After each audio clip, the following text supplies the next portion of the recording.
Queridos amigos, ¿cómo están? Muy buenos días. Les saluda su servidor y amigo Alejandro Amaya en un programa más de Punto y Seguido con mi querido Edgar Cano. Mi querido Edgar Cano, buenos días. ¿Cómo estás? Te abrazo.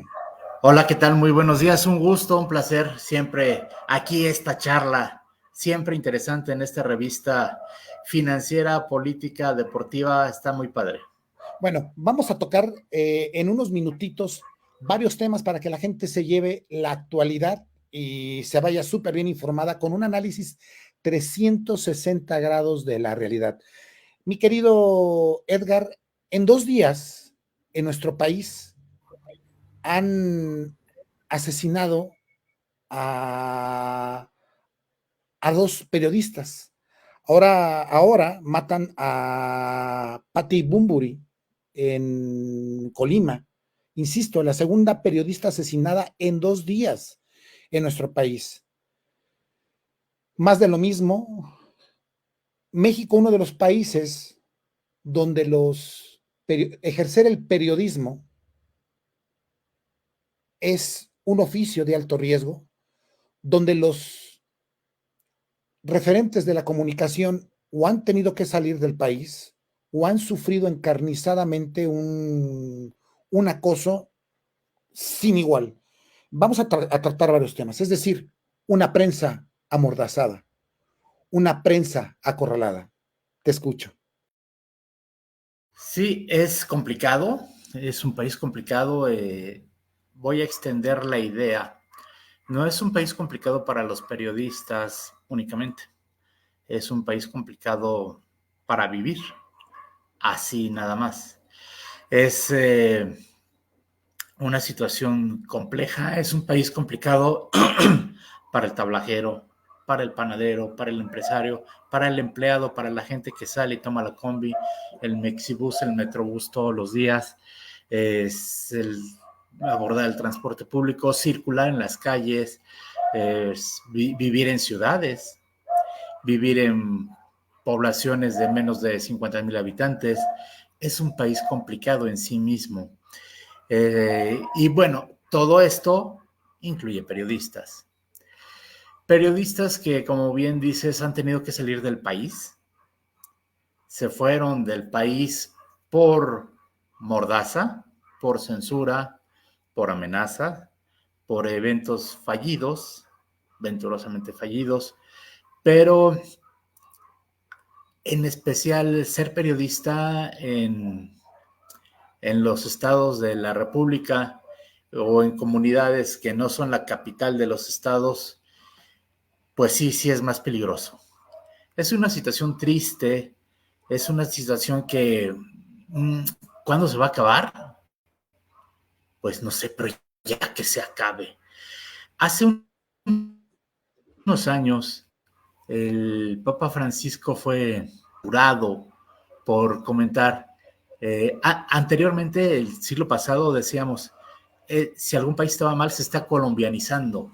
Y hace unos años el Papa Francisco dice, en referencia a algún otro país, se está mexicanizando. Pues sí, ¿de qué se ofenden? Sí dijo la verdad. Insisto, no es un país complicado para los periodistas, es un país complicado para vivir en las grandes ciudades o en los poblados de menos de 50,000 habitantes.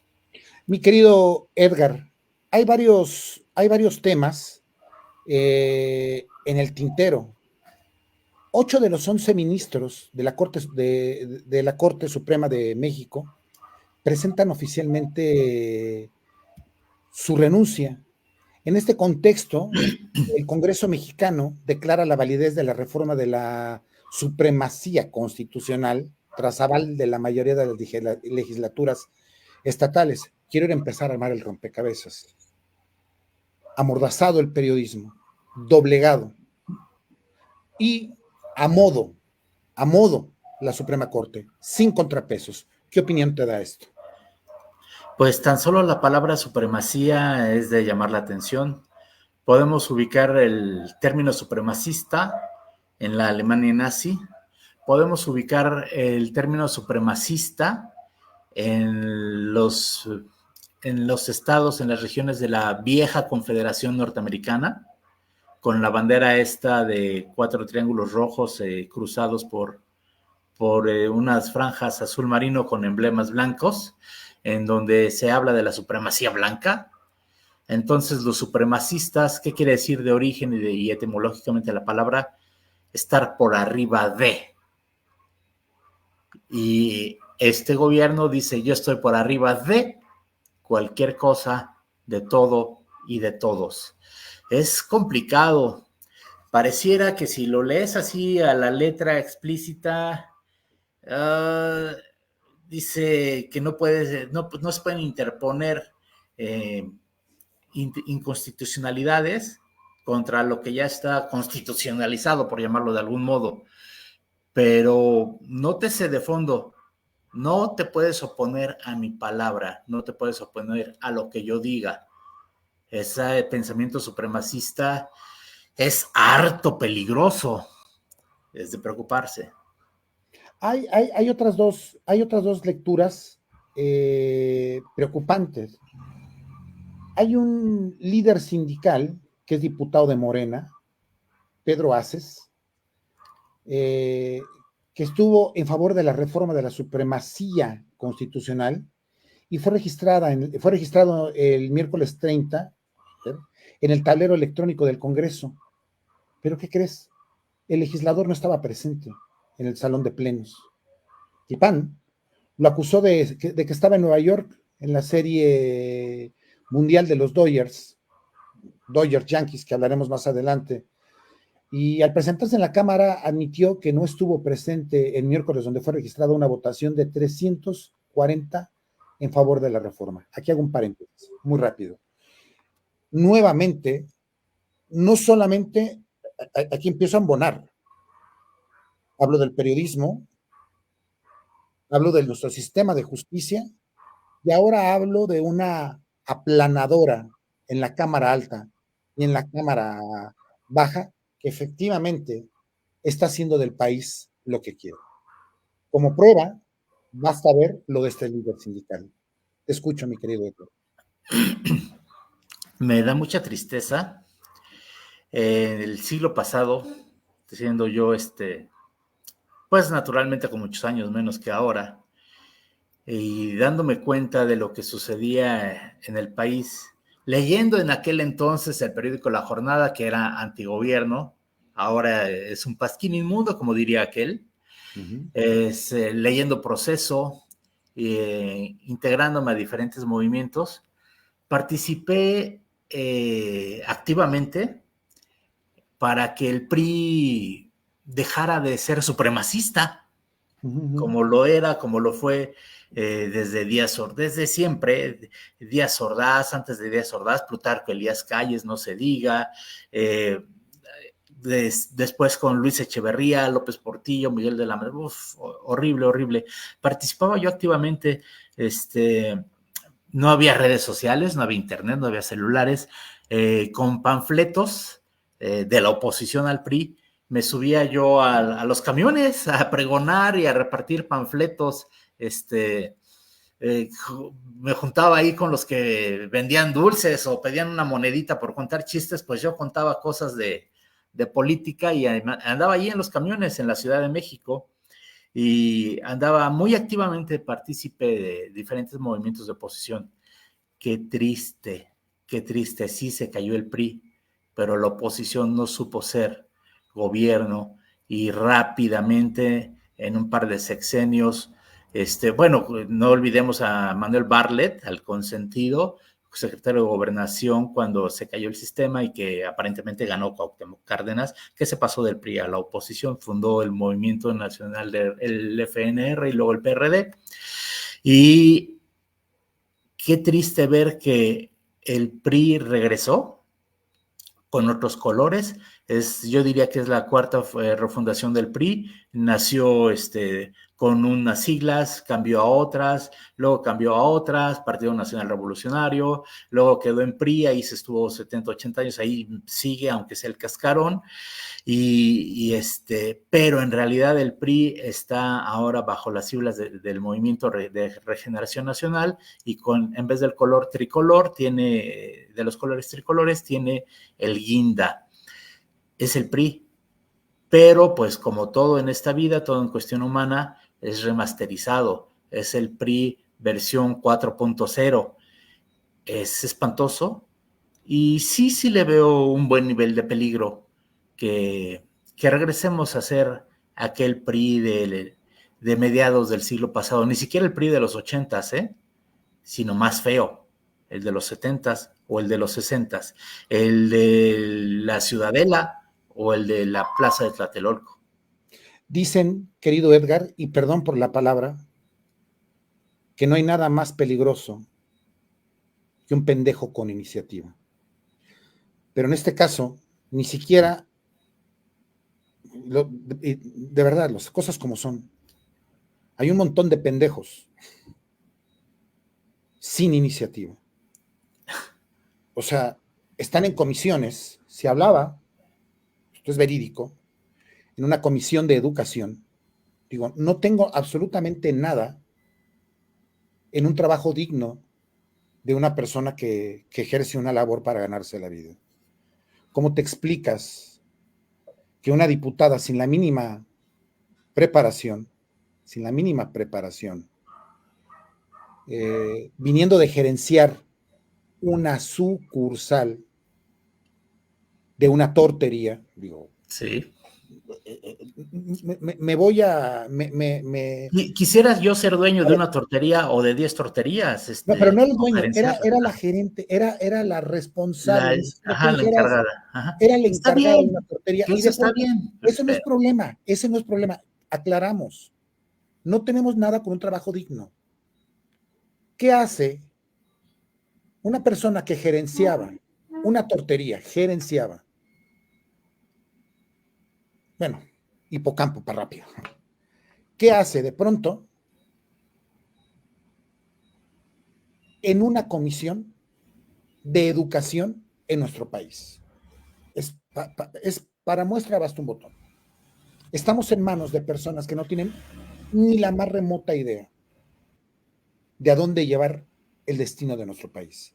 Y aquí quiero puntualizar algo más. Bueno, ha habido muchas pifias, ¿no?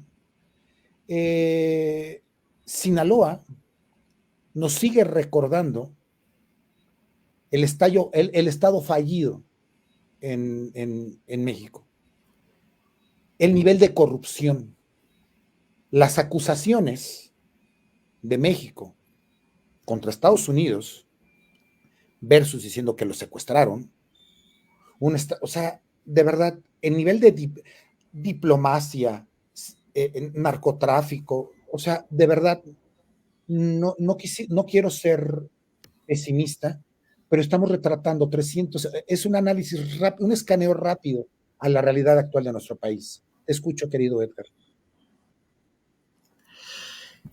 En cuanto a la diputada y su actividad anterior, wow, se quedó lo de 90% de lealtad y 10% de capacidad. Se necesita una formación. Igual va por ahí con Mario Delgado, no sé las tablas que pudiese tener para ser secretario de Educación comparado con el doctor eminente de la Secretaría de Salud. No veo una formación paralela para que uno esté en un lado y el otro en otro. No le veo las tablas a Mario Delgado suficientes. El movimiento político, pues eso, siempre se ha dedicado a vivir del erario. Y en el caso de la diputada, pues wow, la proporción 90 y 10. Tristísimo. Querido Luego, Edgar, ella es María de los Ángeles Ballesteros. Y mira, tú comentáramos ahora, está en una comisión. No está en una comisión. Encabeza la Comisión de Educación. Ángeles Ballesteros. Entonces, y lo puntualizas también, poniendo la cereza. Tenemos gente en educación que no tiene ni la más remota idea de llevar la educación a nuestro país. Mucho cuestionamos ya los libros de texto, un tema sobadísimo, pero ese es el nivel de nuestro país. E insisto, el asunto de Sinaloa nos recuerda todas las tareas pendientes que aún tenemos, querido Edgar. Sí, permíteme mostrarte algo. Sí, con gusto. A ver, eh, hablando de la inseguridad en Sinaloa, Sí. hay una gráfica muy, muy interesante. En presentar lo puedes hacer con todo gusto y la Claro, podemos ir viendo. ujú, Claro. nada más se me escondió. Sí, sí, Se me con calma. escondió. Pero en la gráfica se muestra claramente cómo estaba, dobles comillas, controlada la inseguridad, la situación social en Sinaloa antes de la captura, secuestro o entrega del Mayo Zambada. Se va el Mayo Zambada y todo eso es un descontrol espantoso, ¿sí? Por cuestiones de mi actividad profesional, viví en ciertos poblados pequeños, costeros en la costa del Pacífico, y haz de cuenta poblados de 2,000, de 4, de 10,000 habitantes a lo mucho, y ahí en algún momento un ganadero se quejó de que le robaron una vaca. Eh, levanta la denuncia ante las autoridades competentes y llega la mafia y le dice, a ver, ¿cuál era tu vaca? No, pues así, aquí hay fotos de mi vaca. Ah, yo sé quién se la robó, ¿tú sospechas quién? Ah, sí, es el mismo. Van, agarran al tipo que se robó la vaca, lo ejecutan y le regresan el ganado al que lo perdió. La mafia teniendo el control de La Paz, que sí existía. Ahí en ese poblado cero delitos de bajo impacto, ¿eh? Cero delitos de bajo impacto. Lo que existía eran delitos de alto impacto. Sí, pero había una paz, una calma chicha que se podría llamar, controlada no por las autoridades, sino por las mafias. Y pareciera que Sinaloa es algo similar. Se va el Mayo y la violencia se descontrola, se sale de todo, de cualquier parámetro vivible. Así las cosas, la ausencia de autoridad. Querido Edgar, vamos rápido a un asunto internacional y vamos porque van a afectar lo que sucede en Estados Unidos, va a incidir en México, sí o sí. Vimos a una Kamala Harris que de pronto arrasó en esos puntos que le llevaba a Donald Trump. Esta brecha se ha reducido tremendamente. O sea, al cierre de esta campaña, los últimos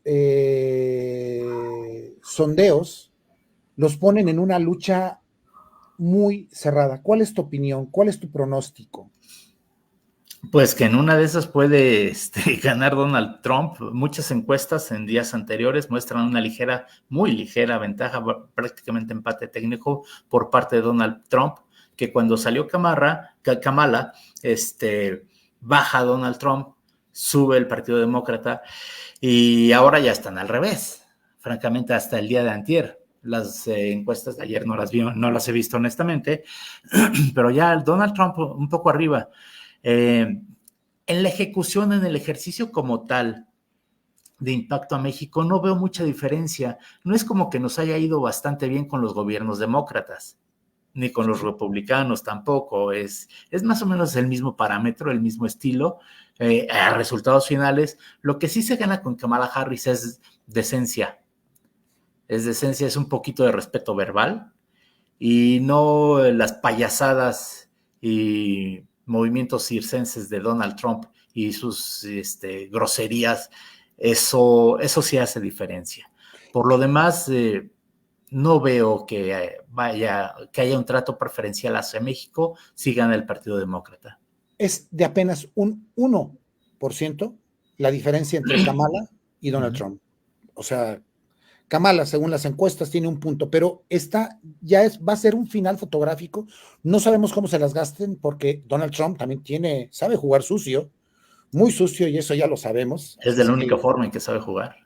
Entonces, Ya veremos cómo esto que ya es inminente, también qué impacto. Yo sí siento que de ganar Donald Trump habría bueno, sería muy diferente la relación México-Estados Unidos. Como dices, sería más decente, más equilibrada, entre homólogas, pero sí con Donald Trump creo que cambia el escenario completamente. Y bueno, para esto en internacional, ¿quieres agregar algo en internacional, mi querido Edgar?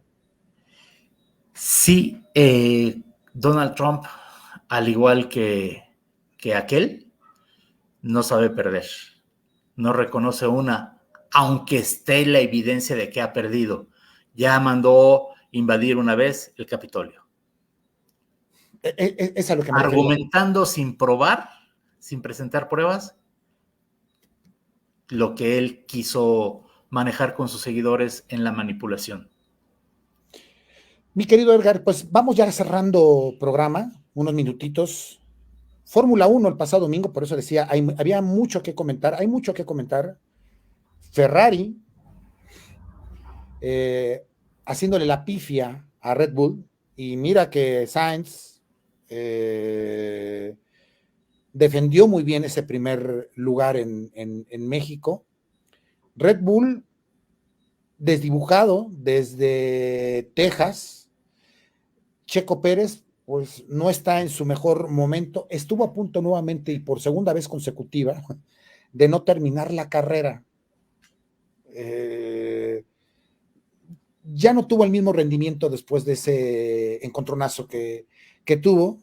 La derrama volvió a romper récords la Fórmula 1, y espero que haya Fórmula 1 para rato en México, independientemente de que esté el mismo Checo Pérez, que ofrecieron más espectáculo fuera de los pits que en ellos. Tu comentario.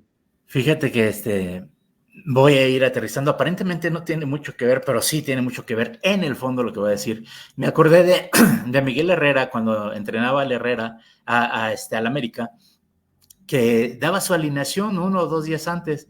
¿Y por qué das tu alineación, Miguel? Pues porque ya no hay secretos. Los secretos ya no existen en el fútbol. Hay tanta gente involucrada, hay tanto video, tanto que analizar, tantas herramientas para analizar tanto instrumento, que no hay secretos. Les doy mi alineación 1 o 2 días antes, ¿sí?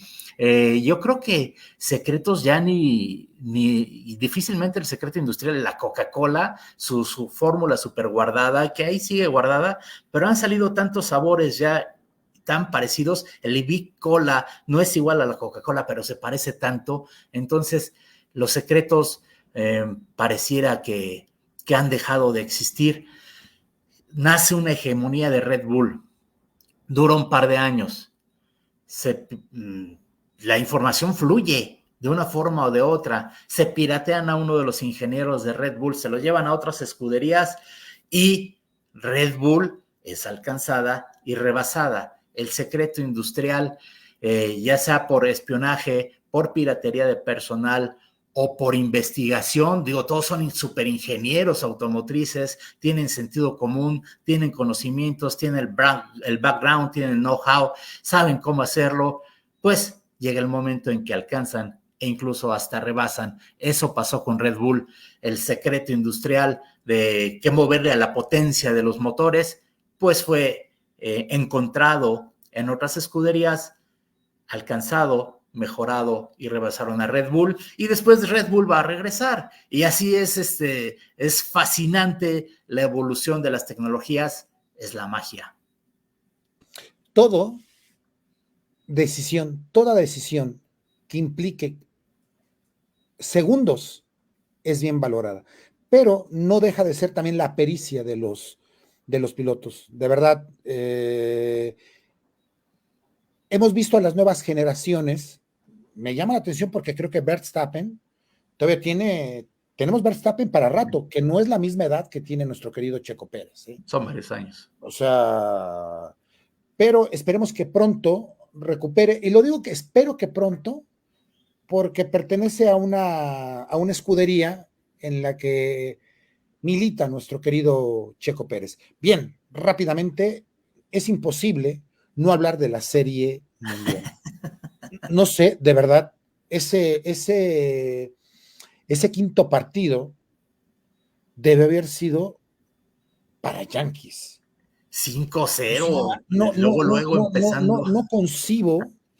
no concibo, es más, yo esperaba al menos un partido más, pero bueno, sin duda también la supremacía de Dodgers en esta ocasión, me hubiera encantado que se hubiera coronado en el Dodgers Stadium.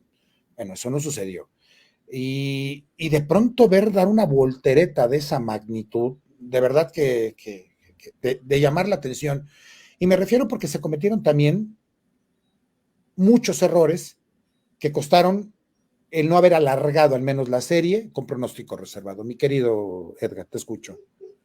Sí, caray, en esta mesa se dijo, alguien dijo 4-0 y así, ay, yo lo vi un poco difícil y dije, bueno, con 4-2 me conformo, pues casi se da, pero no fue ni 4-0 ni 4-2, fue 4-1. ¿Qué le pasó a Yankees? Es, el shortstop abrió la puerta ahí cometiendo un error. Bueno, se le fue.